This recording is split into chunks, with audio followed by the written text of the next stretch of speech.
What if the reason your horse isn't consistent isn't because they need more training, but because they've never been allowed to think for themselves?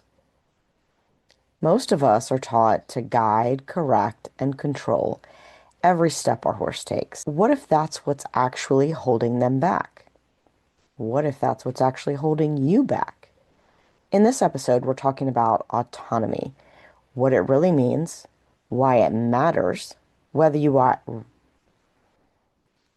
whether you ride dressage or just trail ride on the weekends, and how giving your horse a little more responsibility might actually make them safer, more responsive, and easier to ride. Today, I'm joined by Elizabeth Reicks, founder of Hatha Equus and co-founder of Hatha Equus International. Elizabeth's background blends classical dressage, horsemanship, and horse psychology in a really unique way. She studied with an Olympic dressage judge, a renowned European horseman and author, and one of the leading voices in dressage-based horsemanship here in the US. So she brings a perspective that goes far beyond traditional training. What I love about Elizabeth's work is that she doesn't just talk about connection, she demonstrates what's possible when horses are truly given a voice in the training process. You may have seen her riding without a saddle or bridle, but what's really behind that isn't the lack of tack. It's the presence of clarity, communication, and trust. In this conversation, we're going to break down what autonomy actually is, why it's essential for every horse and every human, and how you can start building it within your own riding, whether you're in a full bridle or just out hacking on the trail, or no bridle at all.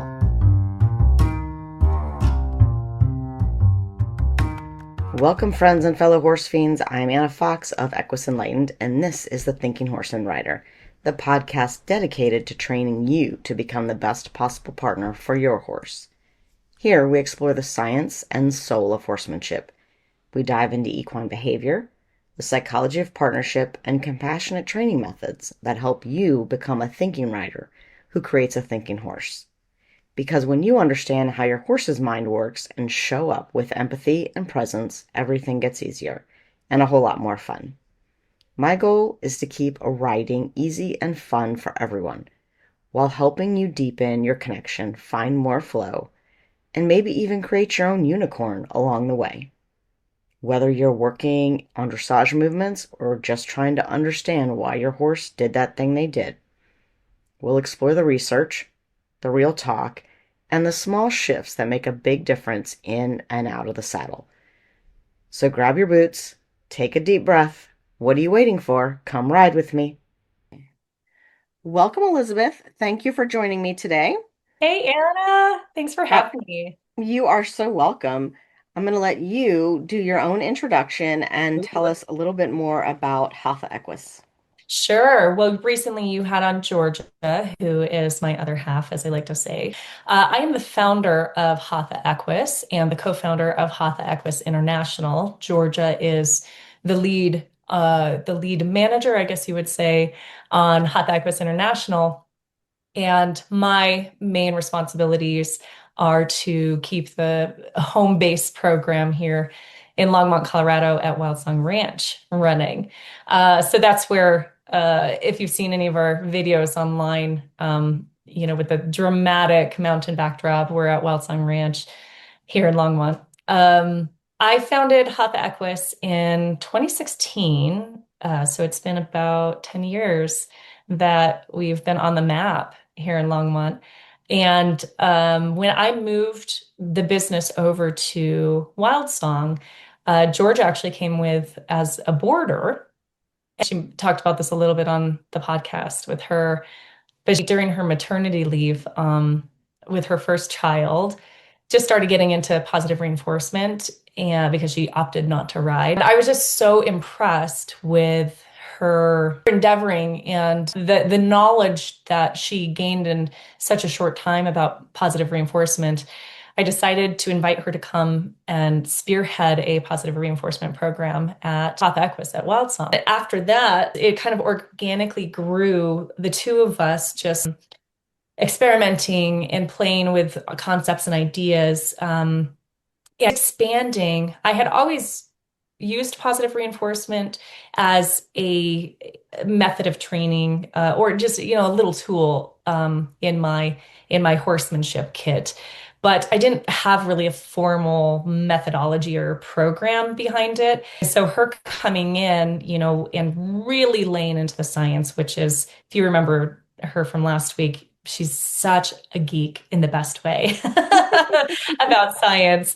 And I tend to ride the scientific waves. I would never pretend to be a scientist myself, but I very, very much believe in proven and tried experimentation.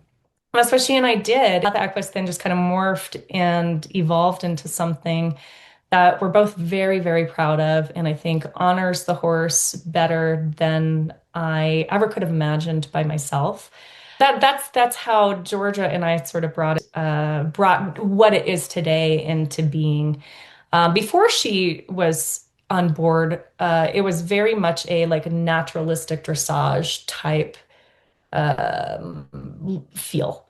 Dressage is still a very big part of what I do. I think Georgia helped just crack this universe open into something that could positively impact all horses and all people who want to do whatever with horses, not just dressage queens. So that's the short of it, the condensed version. When you were talking, you brought up two more things that I thought about, and we may have to just have another episode maybe with both of you because your whole way of doing things at Wild Song Ranch is so different than what we see so much on the Yeah, East Coast yeah, for sure. yeah. So tell me a little bit, just give me the rundown of how that looks with the paddock paradise and horses living together in a boarding Mhm. environment and it working. Yeah, love. So, well, I'll give you the situation that my horses were in before we moved to Wild Song Ranch and started the Paddock Paradise boarding concept here.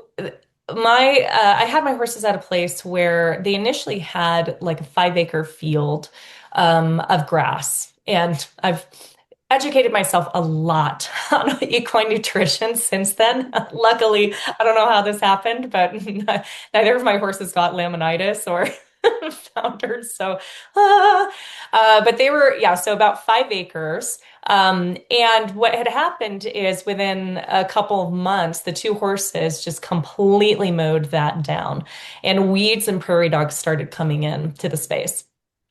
And so the owner of that property said, "Ooh, weeds and prairie dogs, we can't do that. That's not good. Let's pull your horses in to this little section, and they can stay in, this paddock for 22 hours a day, and then they can go out with a grazing muzzle for 2 hours." And I was like, "What?" So it got me really thinking about how could they live better? Because at the same time, I was also like, I would pull them out. Um, well, let me back up and say that I don't know that I've ever felt so loved by my horses, but it was false love because they would see me open my door. I happened to live like directly adjacent to their pasture. I would open my door and they would see me and go, Right. yeah, and they're like, "Come feed us, please. Give us something." I was like, "Oh, they love me so much." And I went and I gave them enrichment and I gave them food. But then I went to train them and work with them. And it was like herding cats, just mentally. They're trying to get them to focus on what we were doing. And also, their bodies, I was just noticing muscle atrophy and stiffness.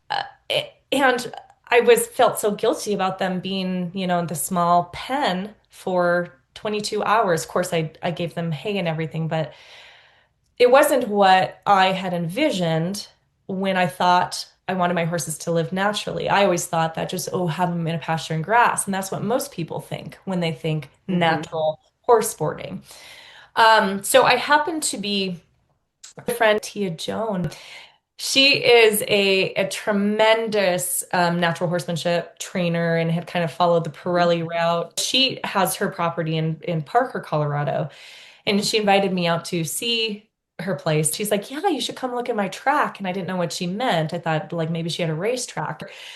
But Tia, I looked at her boarding concept and I was like, "Whoa, this is really neat." I started asking a ton of questions, and of course, she's super proud of it and has seen very, very good results.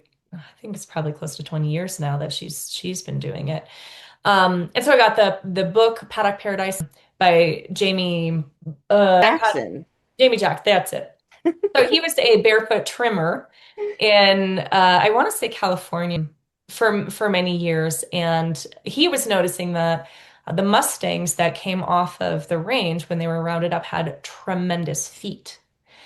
And then after several, months in captivity, had terrible feet, as you can imagine, right? But the Mustangs, were never trimmed, never brought in Right. for trimming. So he started researching like the natural migration patterns and how horses walk over all sorts of different terrains and variability in footings that stimulate the hoof, that grind the hoof, that shape it really nicely, chip it off naturally and file them.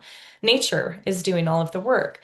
So his goal was to try and create a boarding um, setup that mimicked nature as much as he possibly could in a domestic setting. And that's where the Paddock Paradise came about. I brought this concept to the owner of the property I was at with my horses and said, can we do this? Because this is I'm seeing. I also recognize that the challenge it is for small farm owners or ranch owners in keeping healthy, sustainable pastures, right? Like the Yeah. graze down and the infestation by foreign weeds, is really real and pests.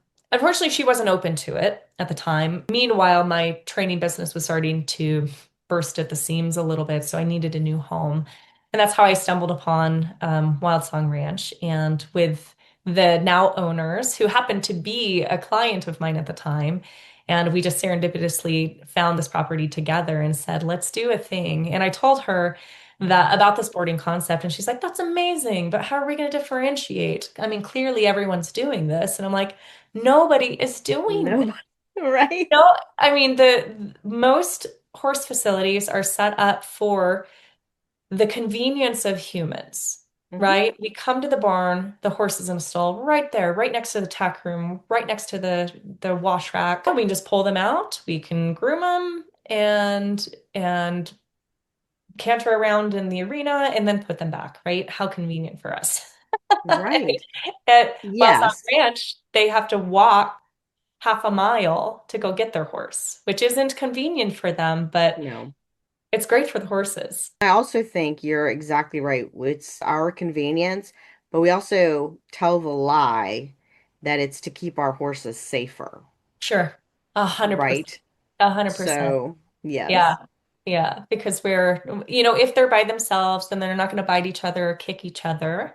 They're not going to get their hoof stuck in that prairie dog hole, right? Which, by the Right. way, I just need to tell you, like the worry and the statistics about horses and prairie dog holes is way overblown, way overblown. Oh, yes. And I'll maybe get onto that soapbox another time. Well, I But would think for any of my people in Virginia, as much fox hunting as they do, they're very aware that horses do not just fall into gopher holes, right? right. Like, Well, and totally. And this is maybe like a really interesting segue into autonomy because oh, what yes. the science says, because you do have injuries when we're constraining horses and they Mhm. trip on something because the horse doesn't have full autonomy of his or her body. They don't have full agency of their limbs when we're constraining them.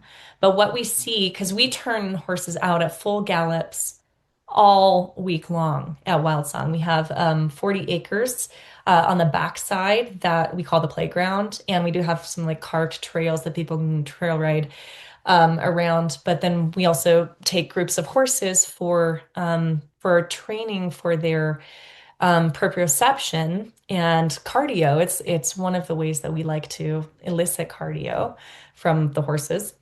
We turn them out in groups of three or four, and they gallop all around and up and down. And there are thousands of prairie dog holes out there. But because they have agency over their body and they're not constrained, they can navigate and move around the footing, unstable as it might be, with all of their senses. And what happens when a lot of times we ride in constraint is that we are taking away their sensory mechanisms. Their hooves have so much feeling potential Hmm. that they can sense changes in the terrain long before we can even see them. Yeah. So Yeah. I had a student that she read a study that said there's only been one horse that has died from falling in a prairie dog hole in like all of the West, and I don't know what the date ranges are of that. Right. So again, if this Interesting. was Georgia, she'd know for sure. Oh, I'm kind she of would know for sure, right? science Right. adjacent, and I'm like, I will go get that study Yes. on my to-do list. But anyways, Yes. it makes sense with everything that we know about Hmm. intrinsic training. Yeah. And how do you get people, do the people that come to Wild Song, obviously, if they've done a little research, they already know what Yeah. they're in for. But do you get people that are just new to the whole boarding a horse thing and have no idea? And do you have to convince them that this is Yeah. better, or how does that work? Well, I think we are very transparent about what we are and what we are not. Just so we can manage expectations. But to your line of thinking, what's very interesting is we've called in a lot of first-time horse owners because there are a lot of people that read this concept and cannot quite square it with their 20 years of traditional mindset. Hmm. Um, then again, so we'll have actually, kind of this polarity where we have beginners who are like, this makes total sense to me, and horses need to be with friends. They need to be moving all the time. They need to be in a species appropriate environment. This is perfect. And so we have kind of naturalistic people that are very horse first, but newer to horses. And Hatha Equus actually brings in a lot of those through our new student program. Then we also have some people who are kind of sages and have been around horses for a long time and seen all the things, but really seen them, Right. with eyes that are able to like see into the horse's heart and soul and and realize that something that was existing in their traditional paradigm was not working for the horse. And so we have actually, a couple of very, very seasoned horse owners who have made the switch here and are just all in on this. And luckily, we have a hoof trimmer who is really world renowned. His name is Philip Himanka, and he's part of a hoof care organization that's really advocating for barefoot horses. And so they push the paddock paradigm. He's referred a lot of people to us because he sees a lot of cases of horses that have been um, detrimentally shod or just even having shoes for many, many years has started to create lamenesses. And so they come to him and he's like, first things first, we need to fix this hoof. His recommendation usually is to get the horse onto some sort of dry lot where they have a lot of movement. Paddock Paradise Pref. He's referred quite a few to us as well. That makes me think. I had a student that I saw earlier today. She's got a horse that she imported from Europe, well trained to a high level of dressage. And she said today, I think he's finally figuring out where his hind feet are.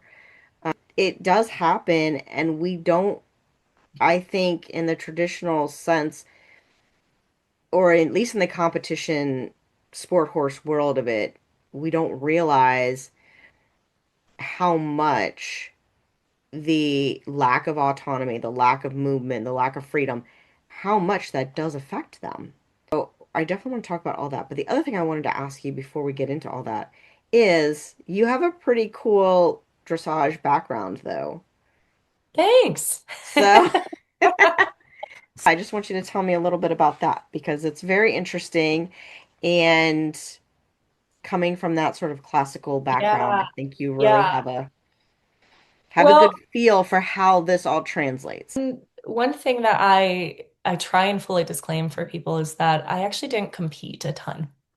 I competed a bit when I was a youth in eventing, but I ended up doing a working student stint with an O judge near Orlando in Florida. She had a facility in New York and then in Florida, so I did a season split there and basically went from zero to Grand Prix in a very, very quick time. I mean, I wasn't zero. I had already done quite a bit of dressage, but just not to the FEI level. So she really brought me into FEI, and she tried really hard to get me to compete, and I just couldn't. I groomed for her. First of all, I don't know how any groom affords to compete.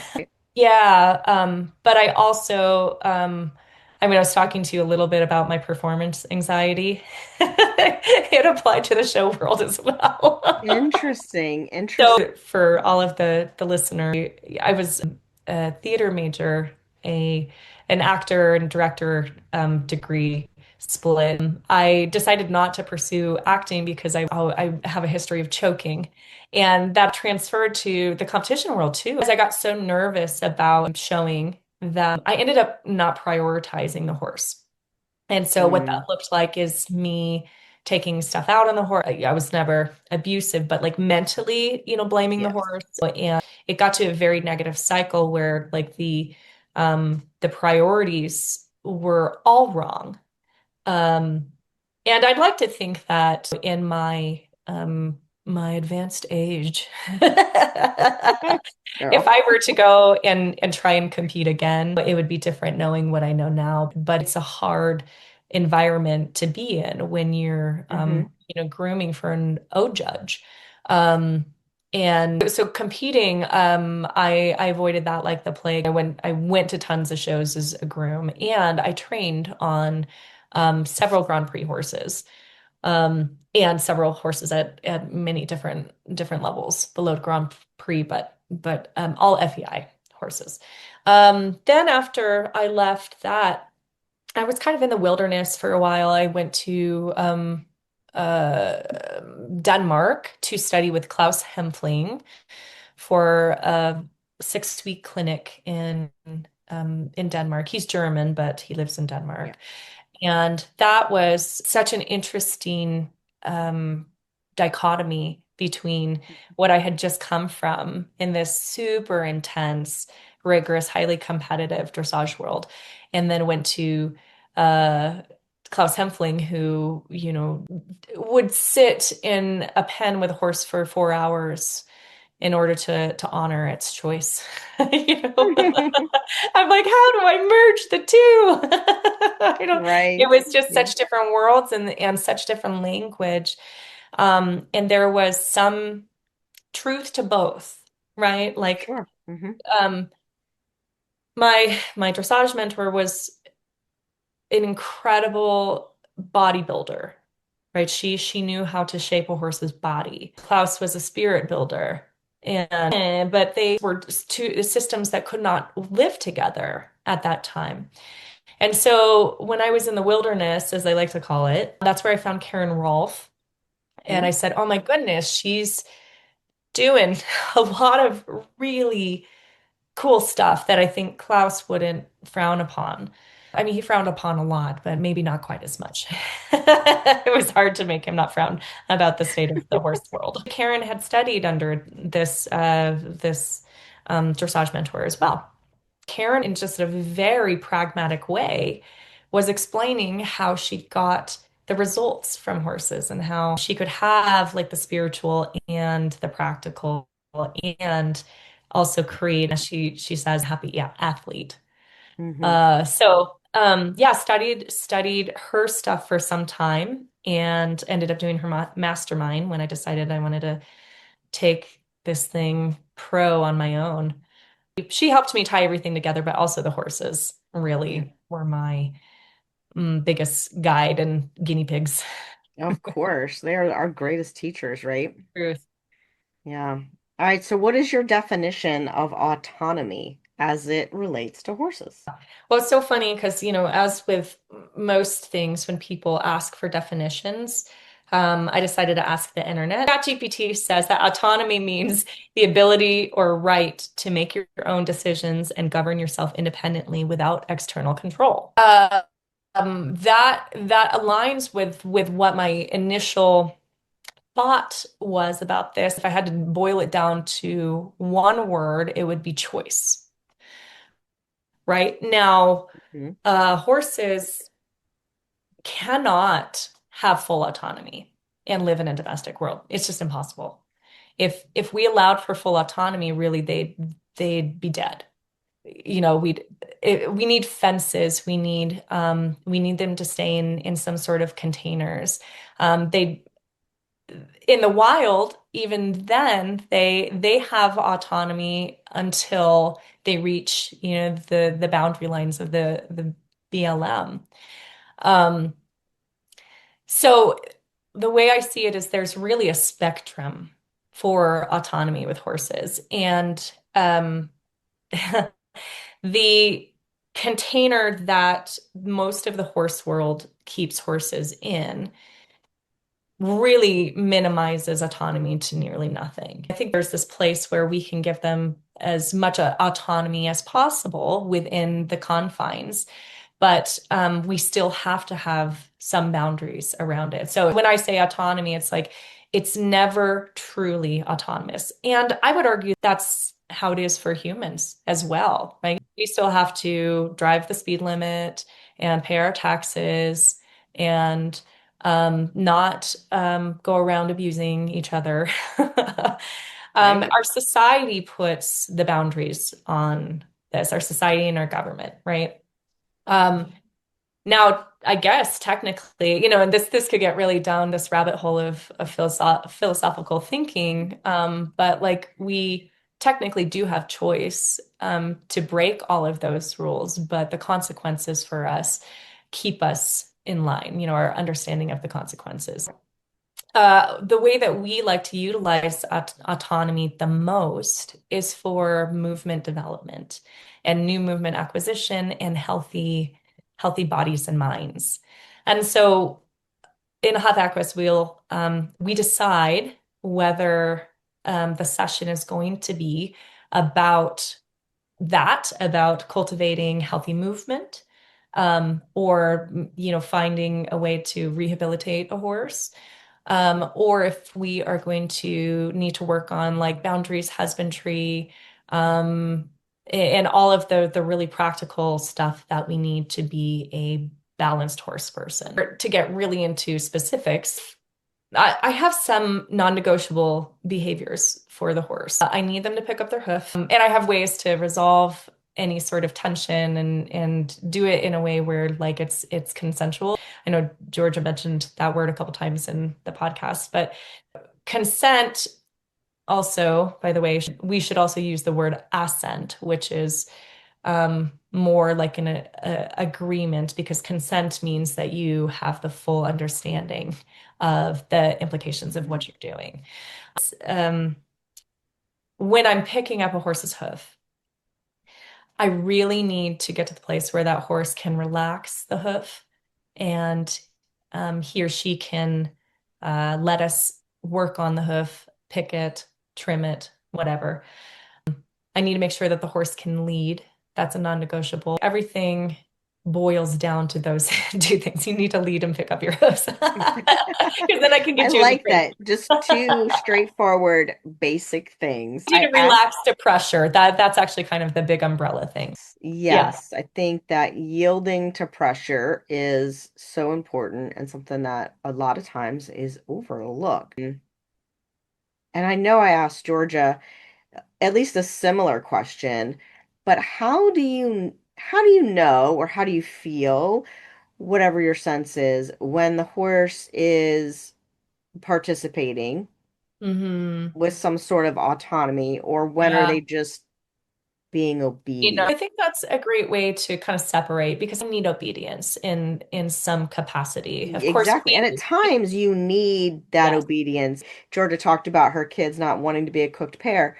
But Yeah. you need it with your kids too. Sometimes they Yeah. just need to listen. Don't run into Yeah. traffic. I use kids as an analogy a lot. Like if we're Yeah, going through the grocery store and you are pulling things off the shelf and pulling the right. fire alarm, right? I'm gonna instill a little bit of boundary setting. Right. And that's why I say it's like we can't just do autonomy all the time. We need obedience. And I think if we're doing obedience in a co-creational way, it feels good for them as well Hmm. because they feel safe, right? Like you can trust me by lifting this hoof that I am not going to eat you. You are going to be able to flee if you need. Because most horses, in the hoof example, they struggle against hoof picking because they need a sense of control because they don't feel safe, Hmm. right? So if we can do the work to make the horse feel safe all the way up until that moment, and also like when they try and pull it away, I will gently ask them to, I will hold it there. Um, and then I will ask them to release their tension and give them some control in that sense. If they work on self-control and self-organization and maybe seek relaxation and understand that concept, then they know what to do when they're faced with that pressure. That is probably one of the biggest gifts that I can give a horse. But I would not call that autonomy, right? I would call that husbandry or safety. When we talk about autonomy, that's when the word play comes in. And I know you guys talked so beautifully about play last week that basically when we work with the horses in an autonomous setting, we're giving them a playground to experiment and to say no 100% because where else do they get? I can't allow them to say no in the same way when I'm asking for the hoof, but they can say no to anything that they want when we're doing autonomous play. And Right. so, in that context, they really have a sense of agency. And when we can start getting them into their seeking system, and to get them to start being more curious about things and exploring, then they have a greater sense of autonomy, especially when they know they can say no in that realm. To create a visualization for folks, we'll turn the horses out in the arena, for example. It's a little different in groups with horses that don't know each other. We'll need to halter them just to keep them safe. But when they're on the lead, in the autonomy space that we explore, um, horses can take their owner wherever or their person that they're working with. And the same goes if they're totally at liberty. Let's say we have three horses from the same herd that are in the arena at liberty, and we have their owners, and we've got all the things. We've got the pool noodles and the mats and the soccer balls and plastic bags and a lot of times treat pouches, but there are some horses that will play without them, without any food rewards. So we are just taking them to all of these objects and asking them to tell us what they think about them. Some horses are like, I want to kill that ball. Some horses are interested in pawing a mat. Some horses are wanting to chase a noodle. And we come up with all sorts of other objects. It's just anything that kind of can elicit some sort of emotional response from the horse. And we say, that is great. You can have all the emotions that you want to have towards that object in this container. We can't do it to the people, and we'd like for you to not do it to each other. You were talking about letting the horse take you wherever. That is one of my favorite things to tell people Mm, to do. yeah. On the lead or even riding, Yes. within safety parameters, right? Yeah. But let them lead you and see what they do and what is interesting. And yes, you can have boundaries, but we so often are micromanaged. A lot of horse people have the feeling that if we are in control, Yeah, we are safe. right, It's not true, right? I right. mean, my husband and I, he still works in public safety. I did for almost 20 years. Anything can happen anytime. Mm, It, there's no controlling anything. So right. get over it. But we feel like if we can control where our horse is, what they do, what we let them see, what we don't let them see, that they are going to be safe, and then therefore we're going to be safe. I have found that the more autonomy a horse has, and also in the sense that they realize or they know that you, the human, are in this with them.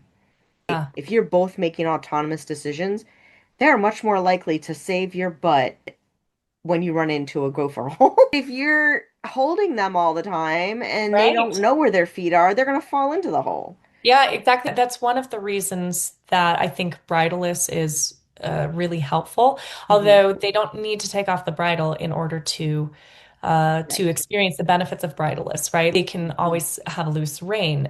Um, I've actually shifted a little bit from having everyone do this early on to the more intermediate and advanced people. I still want, kiddos to have reins that are not tight, but a little bit more contained. That being said, that's when they're riding by themselves. But when we are doing the development through consensual riding, as Georgia and I call it, we even have a class that's called this, and hopefully in the near So neat. future, a course, an online course. But we will ask them to just hang on to the saddles while we take the horse in and have the horse do some autonomous movement.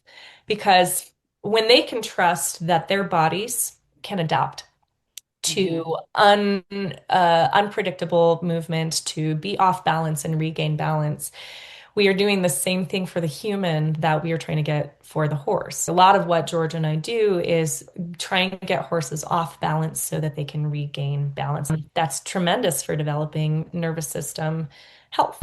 But what it does mentally is it helps kiddos and adults, adult beginners, stop feeling like they have to control so much. Like I think it riding would help without any adult, Elizabeth. totally. It's not just the adult beginners. There you go.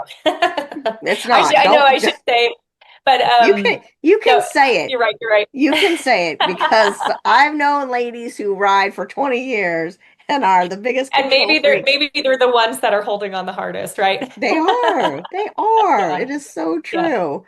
yeah. Yeah, so I think that's fantastic Hands-free riding is one of my favorite exercises for folks to actually too. learn to trust their horse because Yes, and the themselves, really their own the body. safest thing is a horse that's relaxed and a human that's relaxed. Yes. Right? Because even when I've taken spills, like I'm going through the air like, oh, I think I got this. I think that my nervous system is just learn how to be relaxed even when something totally unpredictable happens. Knock on wood. Yeah, I'm going to keep working out so I don't break more bones in the future. But it's also been a very long time, knock on wood again, since I've fallen. It's been several years. I think it's because of this, the work that I do with um, bridleless stuff and getting the horse to move autonomously underneath me.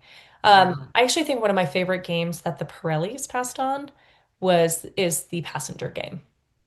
Yes. This is a game where actually horses who have never had an opportunity to voice anything before, it can like blow their minds.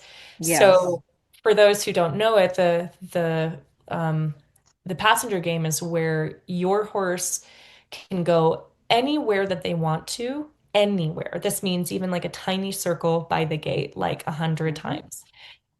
And you are not allowed to touch the reins to move them away. Of course, it's really safe to do this in an arena with no other horses or Right. people. But you do get to control one variable, and that is speed. So you can say, horse, we're just going to be walking, or horse, we're going to be trotting. I've even done this at canter.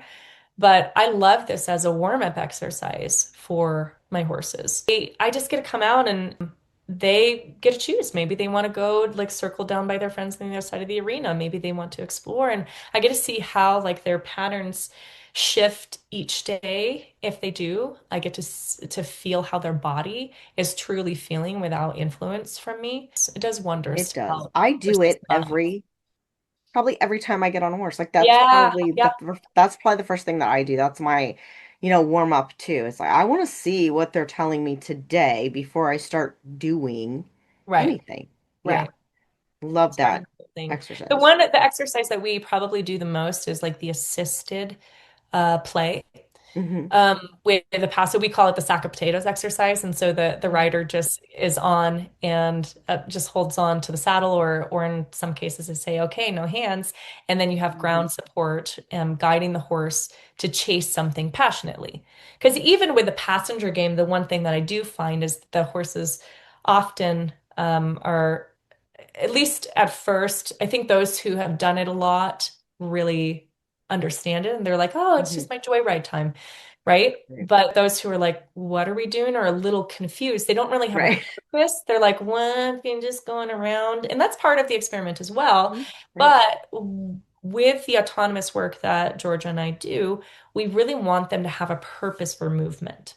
So, be it chasing something, moving their front legs in a fancy way. We call it the panther walk, but it looks like the Spanish walk. Something where they feel like they have a purpose other than Elizabeth said, just go. But that's where we cultivate play, because if we can partner play with that sense of autonomy, then we're really onto something. We're really making changes in the horse's body and mind.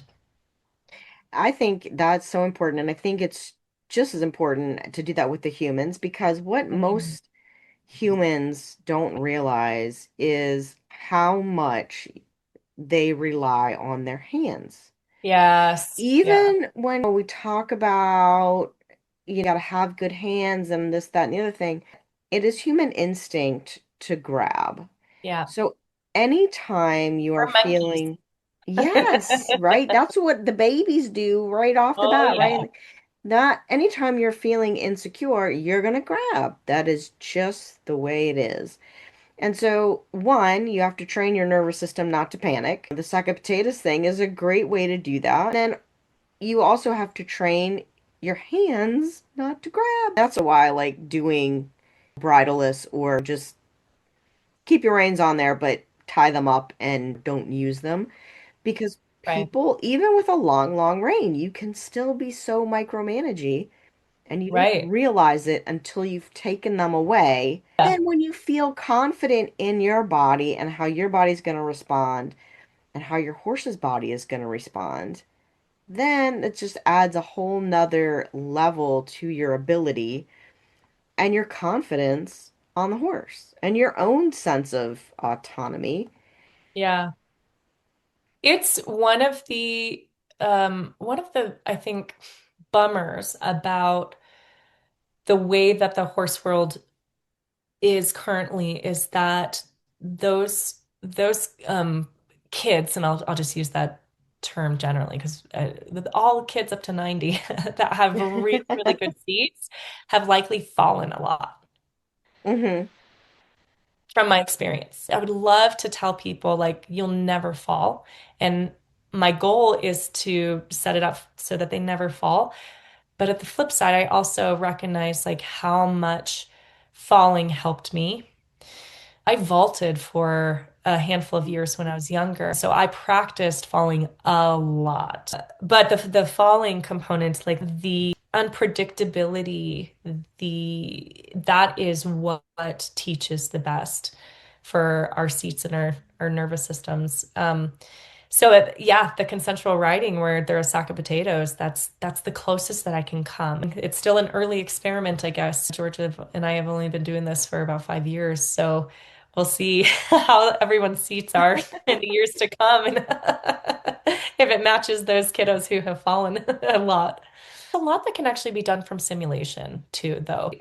I researched a couple years ago what it would cost to get one of those horses that like trotted or cantered Oh, yes. automatically. We just feel so bad for these horses Yes.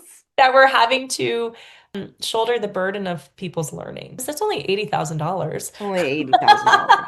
It's just Like, a drop in the bucket, Elizabeth. hey, Why haven't you had one yeah, yet? no, it'll pay itself off. I was like, screw it. I'm just gonna put a barrel on a mat, like a gymnastics mat, and put the Mhm. saddle on that, and have the people sit on that because I need something to just show turning and where to find center. I had one student who came up to me. She had some horse experience, and she said, I actually sat on one of those things. And I'm telling you, this barrel, this like $50 barrel that you have, it did so much more for me than that horse did. Of course, you didn't get the canter, but like because it's actually incredibly unstable, Right. it works. There are parts of their body that they're not used to activating. And it may not Hmm. be the exact muscles that we use when we're riding, but it's certainly adjacent to those. So Right. we're waking up the body. So many people, we're sitting in chairs right now, and we're horse people. We don't Right. have to sit here for 8 hours. So most people who come from desk jobs or, kids who don't move as much as we did maybe, 1,000 years ago, they really benefit from just random movements. We call it movement novelty I and like that. Yeah. variability. Yeah, Well, I was just gonna say real quick, the tradition of the schoolmaster was kind of hmm like the historical way to bring up new students so that they were riding horses that already knew it in their bodies. But we right. don't have that tradition here. Riggins is my one schoolmaster. He's like fourth level. I always tell people is that the horse might be trained to do certain things, but you're still going to have to learn how to ask for those things and how to ride those things. And you're Right. never going to do it like the person who trained the horse. So it's always going to be a learning experience. Now, if you are a more advanced person who has ridden a lot of horses in your life, another professional, yes, they might get on somebody that's a schoolmaster and be able to make things work quicker. But for your normal amateur rider, it's still going to be a learning process. Totally. So always a Totally. learning process. Yeah. So if there are people who are on their own riding, how do you think they can start thinking about teaching themselves some autonomy and allowing their horses some autonomy without getting their nervous systems in overdrive and panicking about Mhm. the whole thing? Yeah, I think starting slow.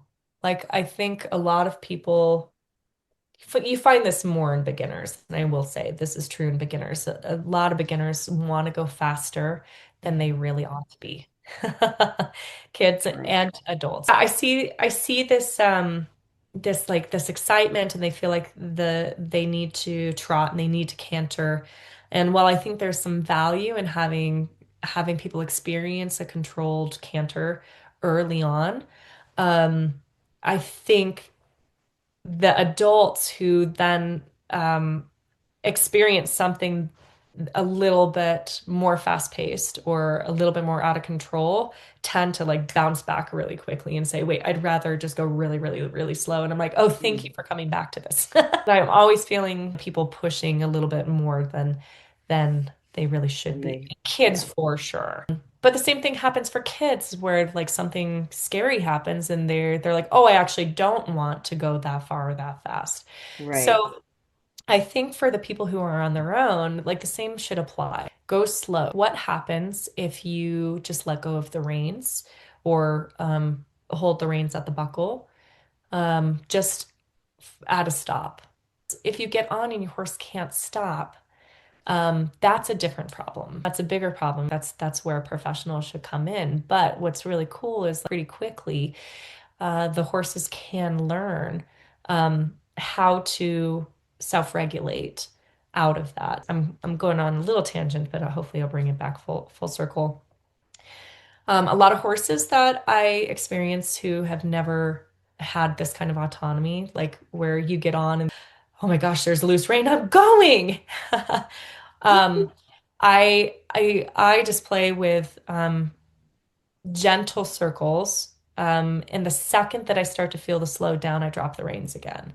So gentle circle, if they start speeding up, drop the reins.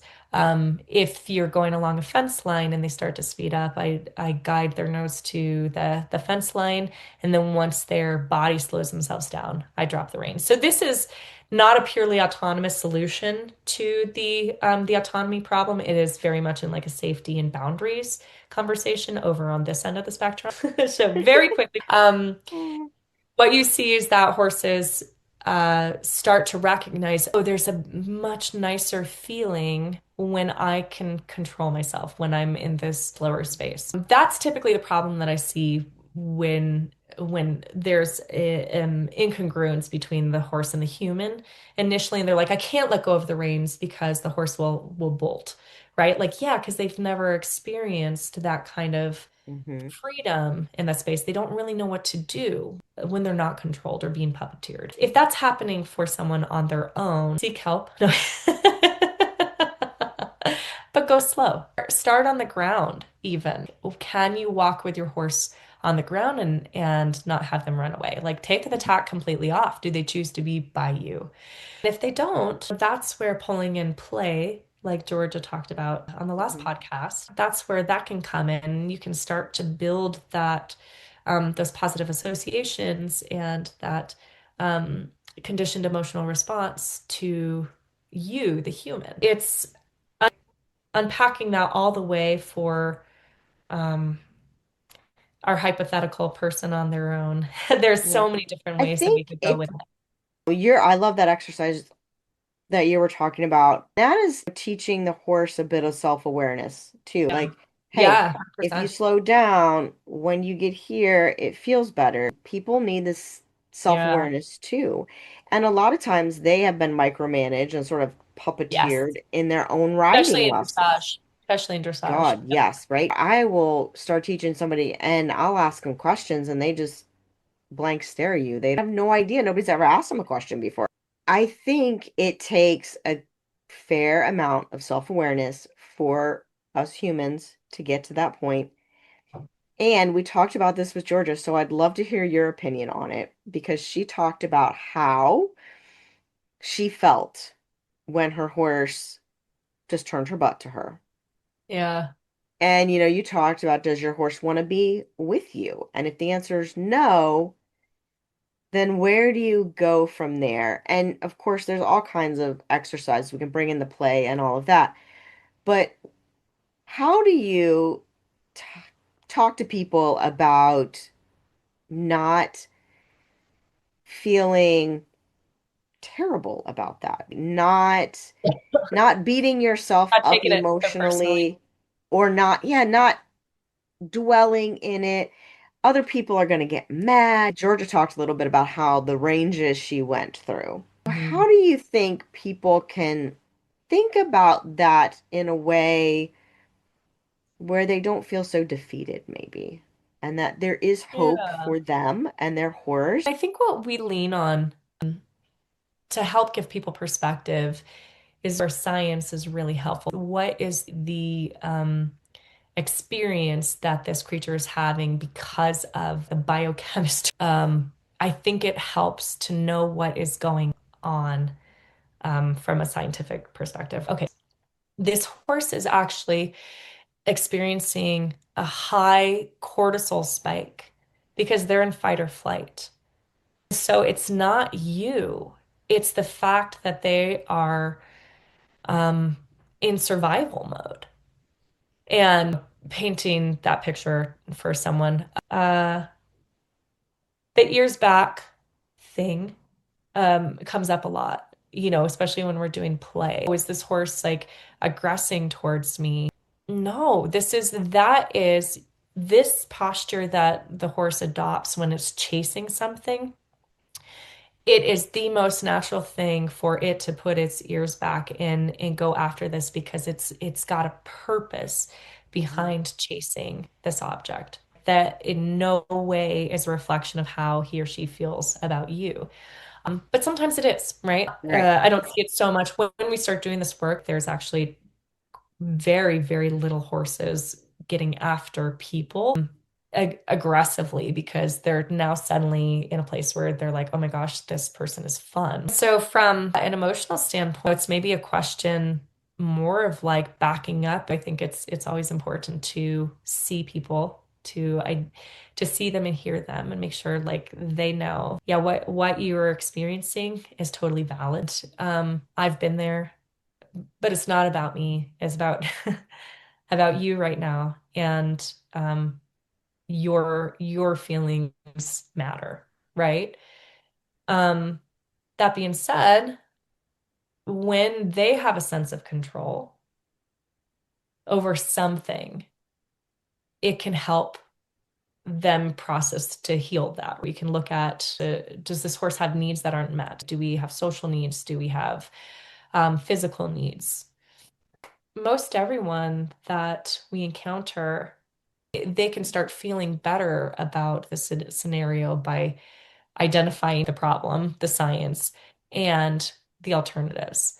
Um, yeah, it's interesting, Anna, because I don't think we actually run into that a ton anymore. Every once in a while, a horse would rather be with his or her friends than with you because whatever, the grass is great that day or the hay is Right. great. But I think uh, from our experience, like we, when you start introducing all of these autonomous things into their life, they choose to be with you a lot.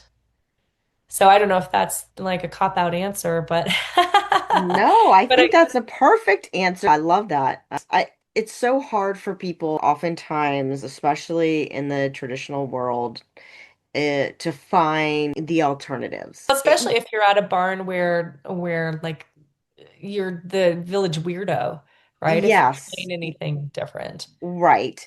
And that often happens when you're in a boarding barn. You're like the village weirdo. A lot of times for trainers to have a really good, thriving business where they are having people in a lesson program and training and all of this, it's a very tight knit thing and a tightly Yeah, held thing, yeah, right? And so when there's a problem, there are not alternatives that are offered often. right.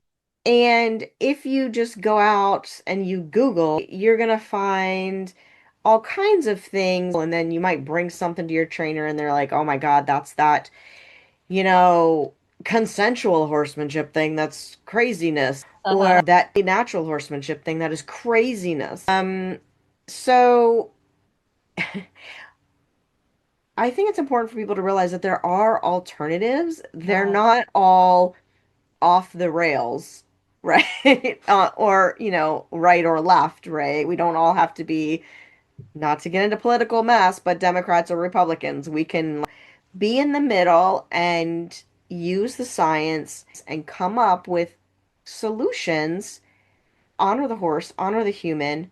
It's huge. Georgia and I talked about this a lot, multiple times throughout the years. I was really, really worried that a fundamentalist anywhere is not always a good thing. I think they need to exist in order to like pursue a concept to its Mhm. furthest. But when it came to the intrinsic motivation, I feel like if we were to go down the pathway where this was the only thing that we did and we just gave horses autonomy all the time, it would be a scary place. So we kind of ended up finding this place in the middle where we can meet every horse owner uh, or trainer where they're at and offer this stuff as another tool in their toolkit. In my opinion, it's the most important tool because again, Right, I think I circling back, like it relates back to safety and it relates right. back to horse overall welfare. But it is just one tool of many, many, many tools that we utilize in order to help horses and owners have the kind of relationship that they want to have, their version of happiness, whatever that is. Yeah. I believe it was my first clinic that I ever did with Karen Rolfe. It was a group of ladies who were very um, Pirelli diehard people. One of them asked Karen why she wasn't a licensed Pirelli instructor, and she, in her very wonderful, polite way, said, "It it's a tool in my toolbox. My toolbox just gets bigger and bigger, and I have more things that I can use."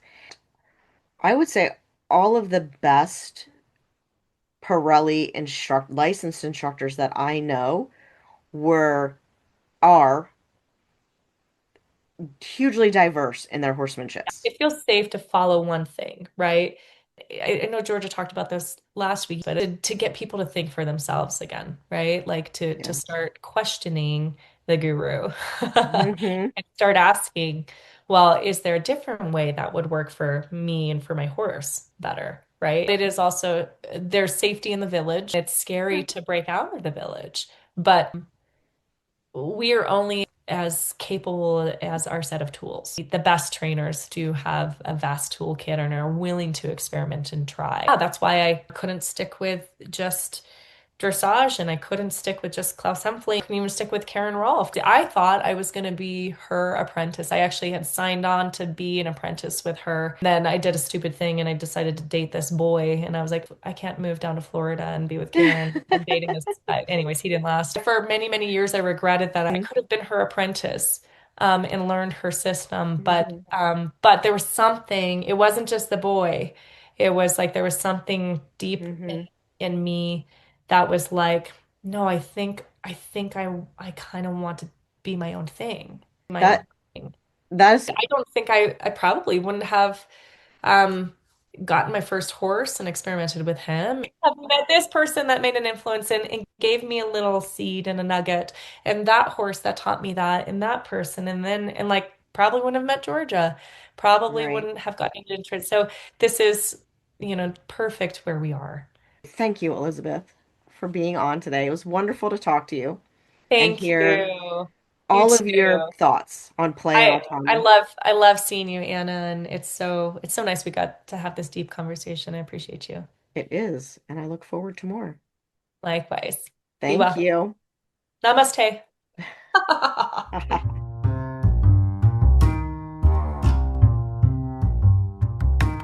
All right, horse fiends, thanks for hanging out with us today. If this episode got your gears turning, don't forget to check out Reconnect, Rebuild, and Ride with Heart. The links are in the show notes.